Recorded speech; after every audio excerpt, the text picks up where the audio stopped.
Méditation du 17 octobre. Attendre Dieu. Isaac devenait vieux et ses yeux s'étaient affaiblis au point qu'il ne voyait plus. Alors il appela Ésaü, son fils aîné, et lui dit, « Mon fils. » Il lui répondit, « Me voici. » Isaac reprit, « Je suis vieux, je ne connais pas le jour de ma mort. Prends donc maintenant tes armes, ton carquois et ton arc, va dans la campagne et chasse-moi du gibier. Fais-moi un régal comme je l'aime et apporte-le-moi à manger afin que je te bénisse moi-même avant de mourir. » Genèse 27, versets 1 à 4. Isaac avait environ 137 ans au moment de l'événement raconté par notre texte d'aujourd'hui, mais il est mort à l'âge de 180 ans, voir Genèse 35, verset 28, soit 43 ans plus tard. Pourquoi cette hâte a donné à Ésaü la bénédiction du doigt d'aînesse? La coutume de l'époque voulait que le père de son lit de mort convoque tous ses fils pour donner à chacun sa bénédiction. Mais Jacob n'a pas été convoqué. Pourquoi? Parce qu'Ésaü était le préféré d'Isaac et Jacob celui de Rebecca. Chacun voulait que son fils préféré bénéficie de la bénédiction du droit de naissance. Selon la loi, ces bénédictions spéciales étaient destinées au fils aîné et c'était Ésaü. Mais Dieu, à l'occasion de la naissance des jumeaux, avait dit « Et le plus grand sera assujetti au plus petit » Genèse 25, verset 23. De plus, Ésaü méprisait ce privilège. Non seulement il avait vendu son droit d'aînesse pour un plat de lentilles, mais il avait épousé 2 femmes païennes, les filles de Heth.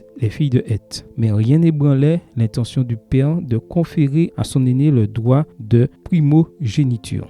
C'est pourquoi il jugea prudent de célébrer cet acte solennel en secret. Extrait du livre Patriarches et Prophètes, chapitre 16, pages 159 et 160. Ce qu'Isaac ne savait pas, c'est que Rebecca écoutait la conversation, voir Genèse 27, verset 5. Elle a donc décidé de prendre les choses en main, profitant du fait qu'Isaac était à ce moment-là aveugle. Elle convaincut Jacob de se faire passer pour Ésaü. La ruse a fonctionné, mais elle a eu de graves conséquences. En apprenant la supercherie, Ésaü a juré de tuer Jacob, qui a dû fuir pour sauver sa vie chez Laban, le frère de Rebecca. Rebecca, pour sa part, n'a jamais revu Jacob. Et Jacob a toujours vécu avec le souvenir d'avoir trompé son père. Voir Patriarches et Prophètes, chapitre 16, page 160, livre écrit par Ellen G. White.